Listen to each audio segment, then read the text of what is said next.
Hey, what's going on? Wonderful Will of the Bag Show. Hope everybody is having a good day and a great week. Hey, I just want to briefly talk to you about a news article that I read. You know, I like to do those online news. I read a lot of those cases, and I found one that was just so bizarre I never heard of a reason why this crime was committed. But you have a young lady named Jenalisha Lawrence, who's 29 years old, and she has been charged with attempted second-degree murder on her boyfriend, who happens to be 34 years old. Now, she shot this guy not because her life was in danger, not because he probably stole money from her, not because he probably tried to hurt her kids if she have any.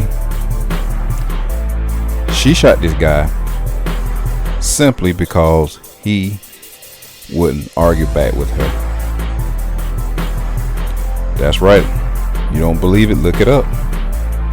I've never heard a crime like this in my life.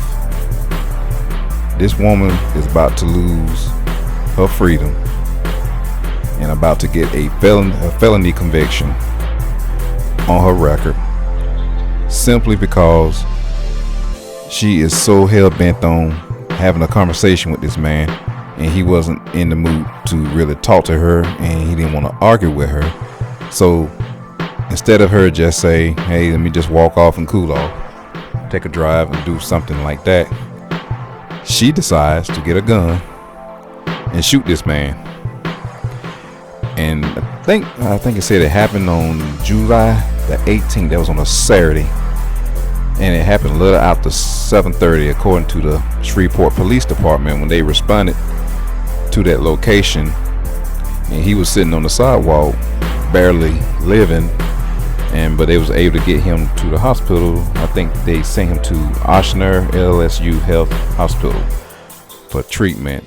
And from the last update I've read, first he was his life threatening, but now I think since I read the latest update, he's in critical condition now. So that's a good chance he's going to pull through. But in her case, her ass better make sure, hopefully he make a full recovery, because if in event he dies, that charge gonna be elevated to murder. But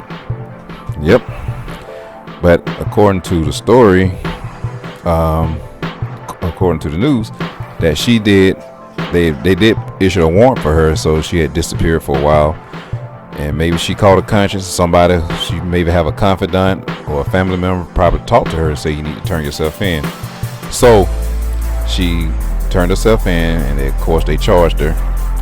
I think they set a bill at $150,000. Don't quote me on that, but that's what I heard. That's what I've heard, that it was $150,000. So she probably gonna have to come up with probably $10,500. Cause I think normally you got to put down. When you get your bail set, you had to pay at least $10,000 down. So hopefully she has a good 401k to be able to bar against it. I don't know, but I'm just trying to make some sense of this. I've never heard of any such stupidity in my life, and it's not want to be one of these I'm just talking down and trying to put someone down, but I mean, at some point in your life, you got to have some freaking common sense. You're going to have to, as you get older, you will have to learn how to control your emotions. And this guy had to have known that this woman has an anger problem. He has to know that she has an anger problem, because that's obvious. To shoot somebody because he refused to argue with her, it's obvious that this woman has an anger problem. She can't control her emotions. She is totally out of control. And You and y'all men would deal with women like this? You would sleep with women like this and have kids with women like this?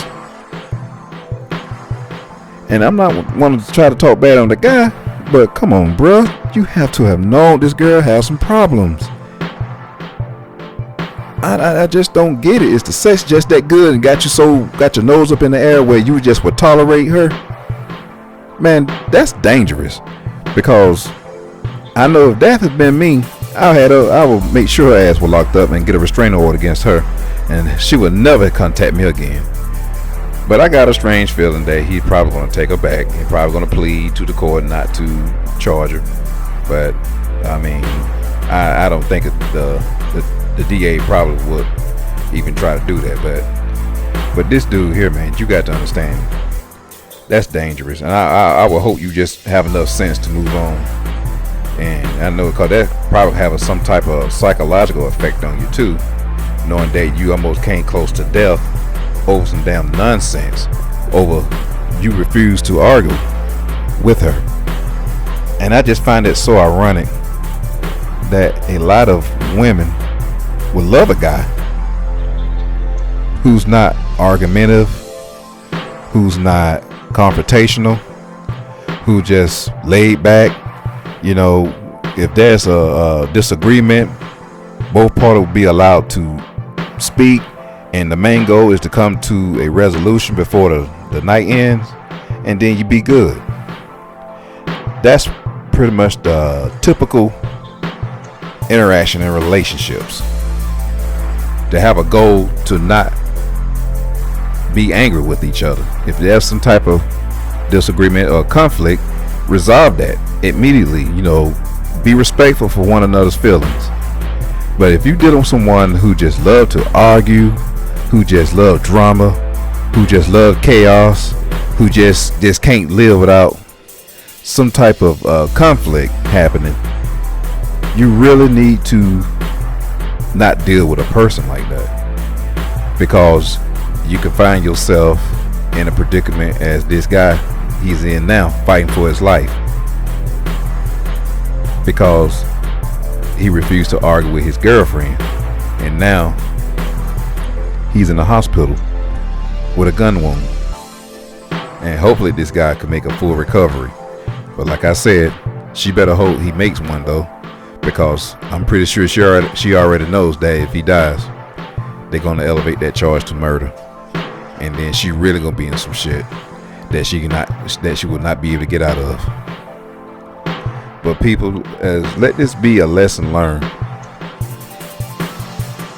Get to know the person who you dealing with or you date, even before you decide to have sex with.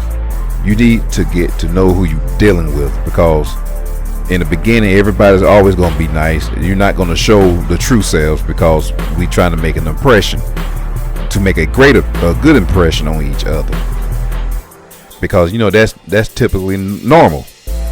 But spend time, get to talk to a person, ask certain questions, look at how they respond, look at that person's body language. If you don't feel, if you use that sixth sense, because that's a lot of us human beings, we don't use that God-given sixth sense.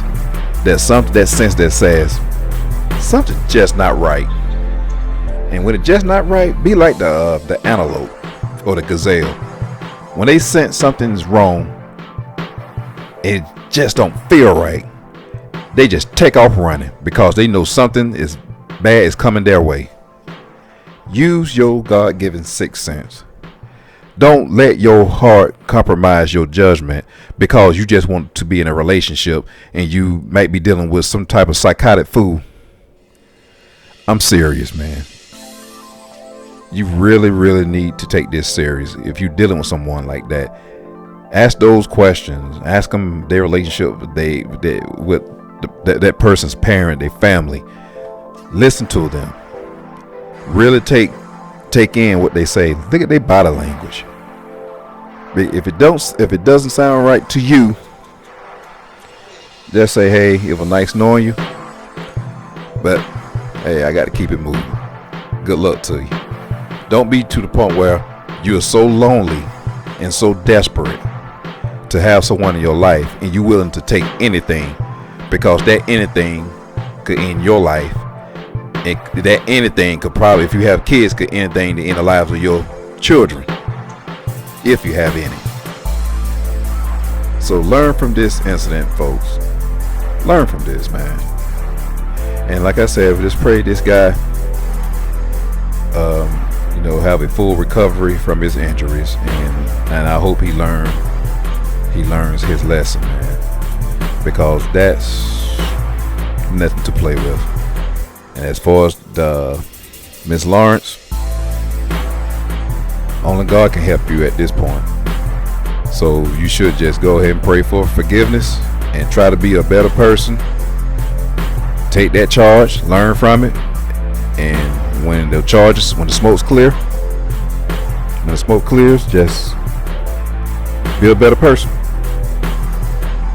Well, thank you again for listening in, and I hope you have a great day, a great week, and a great life.